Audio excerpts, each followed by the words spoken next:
High school ശാസ്ത്രോത്സവത്തിൽ IT മേളയുമായി ബന്ധപ്പെട്ടുകൊണ്ട് ഒരു രക്ഷിതാവോ അധ്യാപകനോ വിദ്യാർത്ഥിയോ അറിഞ്ഞിരിക്കേണ്ട എല്ലാ കാര്യങ്ങളും ഈ വീഡിയോയിൽ പറയുന്നുണ്ട്. പൊതുവായ നിർദ്ദേശങ്ങൾ ഇങ്ങനെയാണ്. മേളയിലെ എല്ലാ മത്സരങ്ങളും തത്സമയമായിട്ടാണ് നടത്തുന്നത്. മത്സരങ്ങൾക്ക് പോകുന്ന വിദ്യാർത്ഥികൾ ഉപകരണങ്ങൾ ഒന്നും തന്നെ കൊണ്ടുപോകേണ്ടതില്ല. എല്ലാം മേള നടക്കുന്ന വേദിയിൽ ഒരുക്കിയിട്ടുണ്ടാവും. അതേപോലെ വിദ്യാർത്ഥി മത്സരം കഴിഞ്ഞ് തിരിച്ചു പോകുമ്പോൾ താൻ തയ്യാറാക്കിയ ഒരു ഉൽപ്പന്നവും അവിടെ നിന്ന് കൊണ്ടുപോകാൻ കഴിയില്ല. ഇതാണ് മുഖ്യമായ നിർദ്ദേശം. ഇനി എന്തൊക്കെ മത്സരങ്ങളാണ് ഉള്ളതെന്ന് നോക്കാം. ഒന്നാമതായി IT ക്വിസ്. വിവര വിനിമയ സാങ്കേതിക വിദ്യാരംഗത്ത് അനുദിനം മാറ്റങ്ങൾ വന്നുകൊണ്ടിരിക്കുകയാണ്. ഈ മേഖലയിലെ മാറ്റങ്ങൾ സംബന്ധിച്ച വിദ്യാർത്ഥികളുടെ കഴിവുകൾ വിലയിരുത്താൻ ആവശ്യമായ ഒരു ഉപാധിയാണ് IT ക്വിസ്. ഈ മത്സരം സ്കൂൾ തലത്തിൽ നടത്തി വിജയിക്കുന്ന ഒരു വിദ്യാർത്ഥിക്ക് സബ് ജില്ലാ തലത്തിൽ പങ്കെടുക്കാം. സബ് ജില്ലാ തലത്തിൽ മത്സരിച്ച് വിജയിക്കുന്ന 2 കുട്ടികൾക്ക് റവന്യൂ ജില്ലാ തലത്തിൽ, അവിടെ നിന്ന് 2 കുട്ടികൾക്ക് സംസ്ഥാന തലത്തിൽ മത്സരിക്കാനുള്ള യോഗ്യതയാണ് ലഭ്യമാവുക. IT ക്വിസ് 3 വിഭാഗങ്ങളിലായിട്ടാണ് നടത്തുന്നത്. UP വിഭാഗം, HS വിഭാഗം, HSS അഥവാ VHSS വിഭാഗം. ഇവിടെ UP വിഭാഗത്തിന് സബ് ജില്ലാ തല മത്സരങ്ങൾ കഴിഞ്ഞാൽ അതിന് മുകളിലോട്ട് മത്സരങ്ങൾ ഉണ്ടായിരിക്കുന്നതല്ല. എന്നാൽ ഹൈസ്കൂൾ ഹയർ സെക്കൻഡറി വിഭാഗങ്ങളിൽ സംസ്ഥാന തലം വരെ മത്സരങ്ങൾ ഉണ്ടായിരിക്കും. രണ്ടാമത്തെ ഇനം മലയാളം ടൈപ്പിംഗ് ആണ്. മലയാളം ടൈപ്പിംഗുമായി ബന്ധപ്പെട്ടുകൊണ്ട് വിശദമായ 2 വീഡിയോകൾ നമ്മൾ നേരത്തെ ആർട്ട് കിച്ചൺ എന്ന് പറയുന്ന യൂട്യൂബ് ചാനലിലൂടെ പ്രസിദ്ധപ്പെടുത്തിയിട്ടുണ്ട്. മിക്കവാറും നല്ല പ്രതികരണമാണ് അതിന് കിട്ടിക്കൊണ്ടിരിക്കുന്നത്. മലയാളം ടൈപ്പിങ്ങിനായിട്ട് ചാരിക എന്ന ഒരു സോഫ്റ്റ്വെയറിലാണ് മത്സരം. സോഫ്റ്റ്വെയറിൽ നൽകിയിരിക്കുന്ന ടെക്സ്റ്റുകൾ അതേപോലെ ടൈപ്പ് ചെയ്ത് തയ്യാറാക്കുക എന്നതാണ് മത്സരത്തിന്റെ രീതി. ഇവിടെ ചില്ലക്ഷരങ്ങൾ ആണവ ചില്ല് മാത്രമാണ് ഉപയോഗിക്കേണ്ടത് എന്ന അറിയിപ്പ് നേരത്തെ തന്നെ നൽകിയിട്ടുണ്ട്. ഒരു പക്ഷേ ആണവച്ചില്ലും ഒട്ടുചില്ലും പഠിച്ച വിദ്യാർത്ഥികൾക്ക് ആണവച്ചില്ലിലേക്ക് ശ്രദ്ധ കേന്ദ്രീകരിക്കേണ്ട സമയം ആയി. ഇവിടെയും UP വിഭാഗത്തിൽ സ്കൂൾ തലത്തിലും സബ് ജില്ലാ തലത്തിലും മാത്രമായിരിക്കും മത്സരം ഉണ്ടാവുക.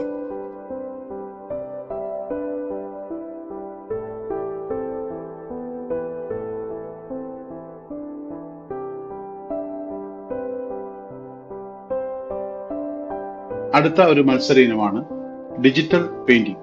ഡിജിറ്റൽ പെയിന്റിങ്ങിനെ നമുക്ക് ഗ്രാഫിക് ഡിസൈനിങ് എന്ന പേര് കൂടി വിളിക്കാറുണ്ട്. ഡിജിറ്റൽ പെയിന്റിംഗ് മത്സരം നേരത്തെ പറഞ്ഞതുപോലെ UP ഹൈസ്കൂൾ ഹയർ സെക്കൻഡറി വിഭാഗങ്ങളിൽ നടത്തുന്നുണ്ട്. എന്നാൽ UP വിഭാഗത്തിന് സബ് ജില്ലാ തലം വരെ മാത്രമേ മത്സരം ഉണ്ടാവുകയുള്ളൂ.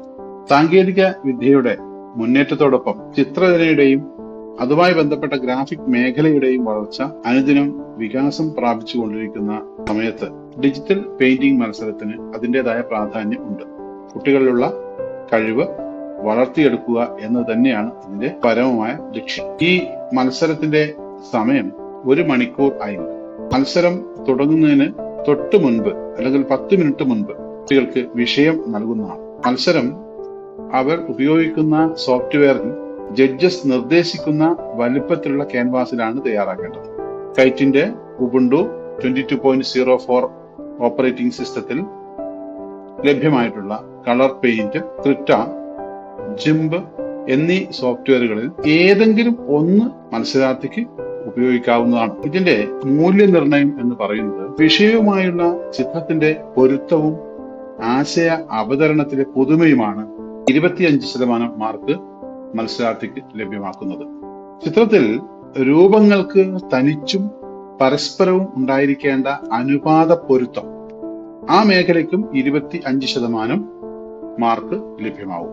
നിറങ്ങളുടെ പ്രയോഗം, സാന്ദ്രതാ ഭേദങ്ങൾ, സമത്വവും വൈരുദ്ധ്യവും ഈ മേഖലകളെ മൊത്തം കണക്കിലെടുത്തുകൊണ്ട് 25% മാർക്ക് ലഭ്യമാവും. ഒപ്പം ഡിജിറ്റൽ സാങ്കേതികതയുടെ വിദഗ്ധമായ പ്രയോഗവും ചിത്രത്തിന്റെ ആസ്വാദന ക്ഷമതയും പരിശോധിച്ച് 25% മാർക്ക് നൽകുന്നതാണ്. അടുത്ത ഒരു മത്സര മേഖലയാണ് ആനിമേഷൻ. സോഫ്റ്റ്വെയറിന്റെ സഹായത്തോടു കൂടി ചിത്രങ്ങളെ ആനിമേറ്റ് ചെയ്ത് അതിന്റെ സ്വാഭാവികത നിലനിർത്തിക്കൊണ്ട് അവതരിപ്പിക്കാനുള്ള കഴിവ്, ആ കഴിവിന്റെ പരിശോധനയാണ് ഈ മത്സരത്തിലൂടെ നടക്കുന്നത്. വിദ്യാർത്ഥികളുടെ സൃഷ്ടിപരവും കലാപരവുമായ കഴിവുകളെ കൂടി ഇവിടെ പരിപോഷിപ്പിക്കുന്നു. മത്സരത്തിന്റെ സമയ ദൈർഘ്യം 1 മണിക്കൂറായിരിക്കും. മത്സരം തുടങ്ങുന്നതിന്റെ തൊട്ടു മുൻപായിട്ട് ഏത് വിഷയത്തിലാണ് ആനിമേഷൻ തയ്യാറാക്കേണ്ടത് എന്ന് ജഡ്ജസ് നൽകുന്നതാണ്. ഇതിന് 2 സോഫ്റ്റ്വെയറുകൾ നമുക്ക് ഉപയോഗിക്കാം. ഒന്നാമത്തേത് ടുപ്പി ട്യൂബ് ഡെസ്ക്. ഇത് മുൻ വർഷങ്ങളിലും മത്സരം നടത്താൻ ഉപയോഗിച്ച സോഫ്റ്റ്വെയർ ആണ്. എന്നാൽ ഈ വർഷം മുതൽ ഓപ്പൺ ടൂൺസ് എന്ന് പറയുന്ന ഒരു പുതിയ സോഫ്റ്റ്വെയർ 22.04 ഓപ്പറേറ്റിംഗ് സിസ്റ്റത്തിൽ ലഭ്യമായിട്ടുള്ള പുതിയ ആനിമേഷൻ സോഫ്റ്റ്വെയർ ആണ് ഓപ്പൺ ടൂൺസ്. ഈ 2 സോഫ്റ്റ്വെയറുകളിൽ ഏതെങ്കിലും ഒന്ന് മത്സരാർത്ഥിക്ക് ഉപയോഗിക്കാം. 20 സെക്കൻഡിൽ കുറയാത്ത ചലനചിത്രമാണ് ഇതിലൂടെ തയ്യാറാക്കേണ്ടത്. തയ്യാറാക്കുന്ന ആനിമേഷൻ MP4 അല്ലെങ്കിൽ AVI ഫോർമാറ്റിൽ എക്സ്പോർട്ട് ചെയ്യേണ്ടതാണ്. ഇതിന്റെ മൂല്യനിർണ്ണയം വിവിധ രീതികളിലാണ് നടക്കുന്നത്. പ്രൊഫഷണൽ രീതിയിൽ നിന്നും തികച്ചും വ്യത്യസ്തമായ സമ്പ്രദായത്തിലാണ് നമ്മുടെ വിദ്യാർത്ഥികൾ ആനിമേഷൻ സിനിമകൾ ഒരുക്കുന്നത്. അതുകൊണ്ട് തന്നെ ആ വീക്ഷണകോണിലൂടെയാണ് കുട്ടികളുടെ ഉൽപ്പന്നങ്ങളെ വിലയിരുത്തുന്നത്. വിലയിരുത്താൻ വേണ്ടി 4 പ്രധാനപ്പെട്ട സൂചകങ്ങളാണുള്ളത്. ഒന്ന്, തയ്യാറാക്കിയ സീനുകൾക്ക് വിഷയവുമായുള്ള ബന്ധവും ആശയ അവതരണങ്ങളുടെ പുതുമയുമാണ് പരീക്ഷിക്കപ്പെടുന്നത്. അതിന് 20% മാർക്ക് ലഭ്യമാകും. രൂപപ്പെടുത്തുന്ന ക്യാരക്ടറുകളുടെ രൂപഭംഗിയും കോമ്പോസിഷനുമാണ് രണ്ടാമത്തെ മൂല്യനിർണയ ഉപാധിയായിട്ട് പറയുന്നത്. അതിനും 20% മാർക്ക് ലഭ്യമാണ്. മൂന്നാമതായിട്ട് നിറങ്ങളുടെ പ്രയോഗവും ദൃശ്യ ആനുപാതികങ്ങളും ഈ വിഭാഗത്തിൽപ്പെടുന്നു. അവിടെ നമുക്ക് 20% മാർക്ക് മത്സരാർത്ഥിക്ക് ലഭ്യമാകും. എന്നാൽ ഏറ്റവും കൂടുതൽ മാർക്ക് ലഭിക്കുന്ന അവസാനത്തെ ഇവാലുവേഷൻ പോയിന്റ് എന്ന് പറയുന്നത് ടെക്നോളജിയിലെ പ്രാവീണ്യം, ഫലപ്രദമായ ക്യാരക്ടറുകളുടെ ചലനം. ഇത് 2ആണ്. ഈ 2 മേഖലയും കൂടെ 40% മാർക്ക് കുട്ടിക്ക് ലഭ്യമാകും. ആനിമേഷൻ വിദ്യാർത്ഥിയുടെ കലാബോധവും പ്രകടനപരതയും നന്നായി അവതരിപ്പിക്കാനുള്ള ഒരു സന്ദർഭമാണ് പ്രദാനം ചെയ്യുന്നത്. അടുത്തതായിട്ട് രചനയും അവതരണവും, മൾട്ടിമീഡിയ പ്രസന്റേഷൻ. രചന സർഗാത്മകതയുടെ ഒരു നേർചിത്രമാണ്. അതേപോലെ സർഗാത്മക രചനയെ ആകർഷകമായി അവതരിപ്പിക്കുക എന്നുള്ളത് വളരെ പ്രാധാന്യമുള്ള ഒരു സംഗതി തന്നെയാണ്. അതുകൊണ്ട് തന്നെയാണ് മൾട്ടിമീഡിയ പ്രസന്റേഷന് രചനയും അവതരണവും എന്ന് നാമകരണം ചെയ്യാനുള്ള കാരണം. സ്വന്തമായി ഒരു ക്ലാസ് നൽകാനോ അല്ലെങ്കിൽ സെമിനാർ അവതരിപ്പിക്കാനോ തയ്യാറാകുന്നവർക്ക് ഒരു മൾട്ടിമീഡിയ പ്രസന്റേഷൻ അനിവാര്യമാണ്.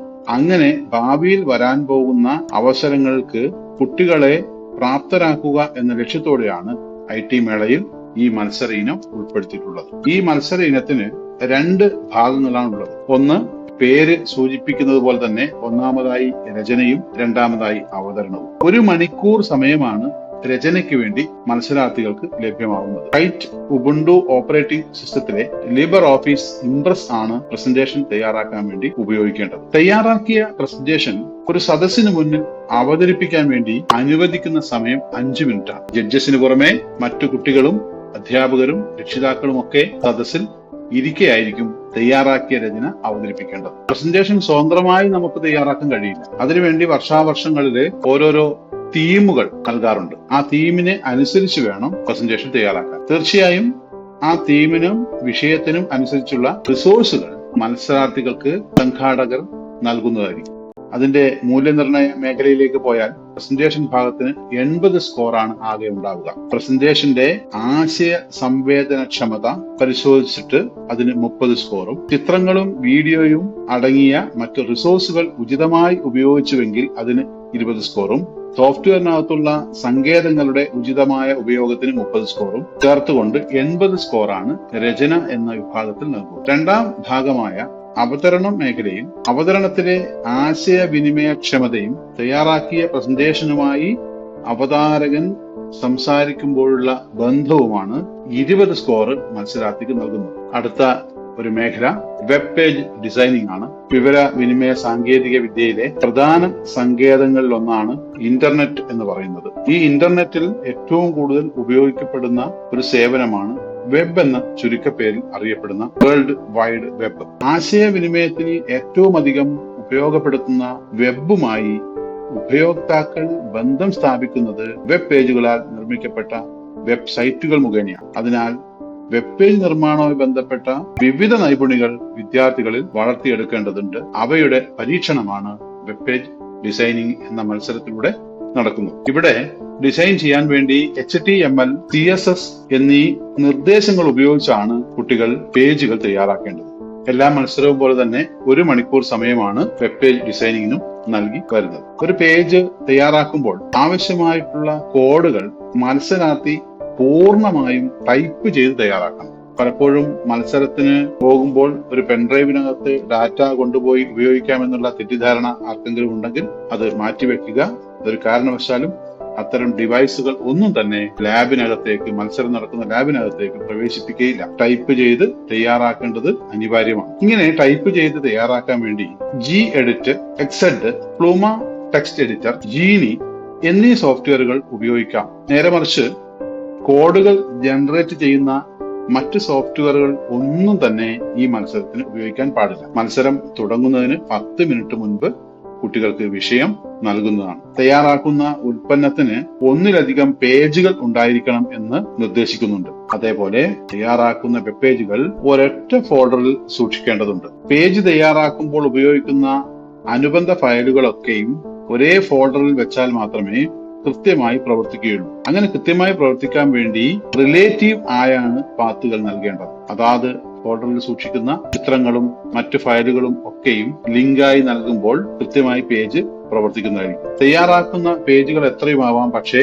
ഹോം പേജിന്റെ ഫയൽ നെയിം എപ്പോഴും index.html എന്നായിരിക്കണം. ഇതിന്റെ മൂല്യനിർണയ മേഖലയിലേക്ക് പോവുകയാണെങ്കിൽ ഉള്ളടക്കം നൽകിയ വിഷയവുമായുള്ള ബന്ധം, കൃത്യത, ഭാഷാപ്രയോഗം ഇവയ്ക്കൊക്കെ 20% സ്കോറാണ് ലഭിക്കുക. തയ്യാറാക്കിയ പേജിന്റെ ആകർഷണീയത, പേജിന്റെ ഭംഗി, വായനാസുഖം, ലാളിത്യം ഇവ പരിഗണിച്ചുകൊണ്ട് 20 സ്കോർ കൂടി നൽകുന്നതായിരിക്കും. സാങ്കേതിക മികവ്, ടാഗുകളുടെ കൃത്യത, നാവിഗേഷൻ, ലിങ്കുകളുടെ കൃത്യത, മൾട്ടിമീഡിയകളുടെ ഉപയോഗം, പേജുകളുടെ എണ്ണം എന്നിങ്ങനെ വ്യത്യസ്തമായ മേഖലകളെ പരിഗണിച്ചുകൊണ്ട് 40% മാർക്ക് കുട്ടികൾക്ക് ലഭ്യമാകും. അവസാനമായി ആ വെബ് പേജിന്റെ രൂപഘടനയിൽ ഉപയോഗിക്കാനുള്ള സൗകര്യം പരിഗണിച്ചുകൊണ്ട് 20% മാർക്ക് കൂടി ലഭ്യമാകും. അടുത്ത മത്സര ഇനമാണ് പ്രോഗ്രാമിംഗ്. സ്ക്രാച്ച് പ്രോഗ്രാമിംഗ് എന്നാണ് അതിനെ വിളിക്കുന്നത്. കുട്ടികളുടെ യുക്തിചിന്തയെ വളർത്തിയെടുക്കാൻ സഹായിക്കുന്ന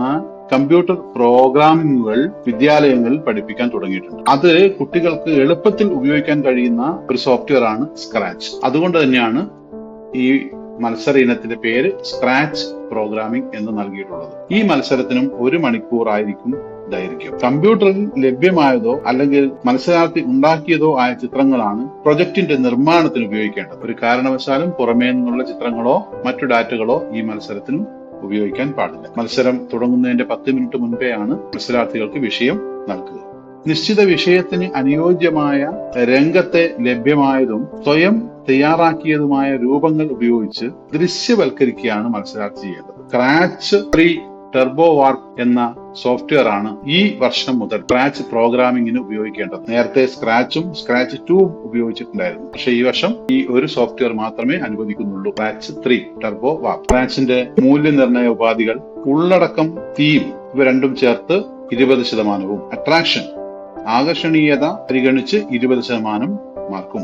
സ്ക്രാച്ചിനകത്ത് ഉപയോഗിച്ചിട്ടുള്ള സ്പ്രൈറ്റുകളുടെ മോഡിഫിക്കേഷൻ, സൗണ്ട്, ബാക്ക്ഗ്രൗണ്ടുകളിലെ മാറ്റം ഇവയൊക്കെ പരിഗണിച്ചുകൊണ്ട് 30% മാർക്കും. പ്രോഗ്രാം എഴുതുമ്പോൾ ഉള്ള സാങ്കേതിക മികവ്, ലൂപ്പുകളുടെ ഉപയോഗം, നൽകിയിരിക്കുന്ന കണ്ടീഷനുകൾ, ലിസ്റ്റുകൾ, variables, string, processing, number of sprites ഇവയൊക്കെ പരിഗണിച്ചുകൊണ്ട് 30% മാർക്കും ലഭ്യമാകും. വളരെ രസകരമായും ഭാവനാസമ്പന്നമായും ചെയ്യാൻ കഴിയുന്ന ഒരു മത്സരമാണ് സ്ക്രാച്ച് പ്രോഗ്രാമിംഗ്. അടുത്ത മത്സരം അധ്യാപകർക്കുള്ളതാണ്.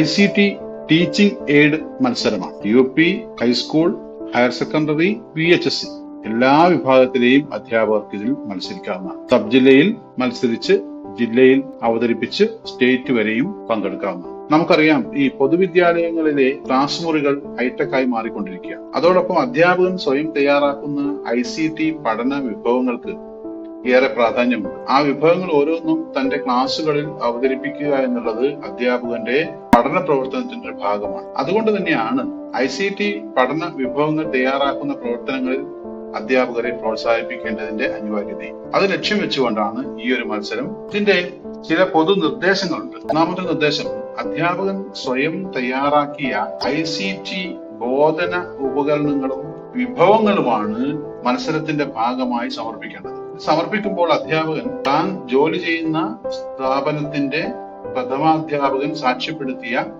ഒരു സാക്ഷ്യപത്രം ഹാജരാക്കേണ്ടതുണ്ട്. നിലവിലുള്ള പാഠപുസ്തകത്തിൽ നിർവചിച്ചിരിക്കുന്ന പഠന നേട്ടങ്ങളിൽ അനുയോജ്യമായ ഒന്ന് തിരഞ്ഞെടുക്കുക. ഒന്നിൽ കൂടുതലാവാം. അത് ക്ലാസ് റൂമിൽ വിനിമയം ചെയ്യുന്നതിനുള്ള പഠന വിഭവങ്ങളാണ് തയ്യാറാക്കേണ്ടത്. ചിത്രങ്ങൾ, പ്രസന്റേഷനുകൾ, ഇന്ററാക്റ്റീവ് ടൂളുകൾ, ശബ്ദചിത്ര ക്ലിപ്പുകൾ, ഇവാലുവേഷൻ മൊഡ്യൂളുകൾ, അനിമേഷനുകൾ തുടങ്ങിയ സമഗ്ര റിസോഴ്സ് പോർട്ടൽ പിന്തുണയ്ക്കുന്ന ഏതു തരം വിഭവങ്ങളും നിർമ്മിക്കാവുന്നതാണ്. 45 മിനിറ്റ് ദൈർഘ്യമുള്ള ഒരു പീരീഡ് ശരിയായ ക്ലാസ് വിനിമയത്തിന് ഉദ്ദേശിക്കുന്ന അത്രയും ഫലവത്തായ വിഭവങ്ങളാണ് തയ്യാറാക്കേണ്ടത്. അധ്യാപകൻ തത്സമയമല്ല ഈ മത്സരത്തിന് വിഭവങ്ങൾ തയ്യാറാക്കേണ്ടത്.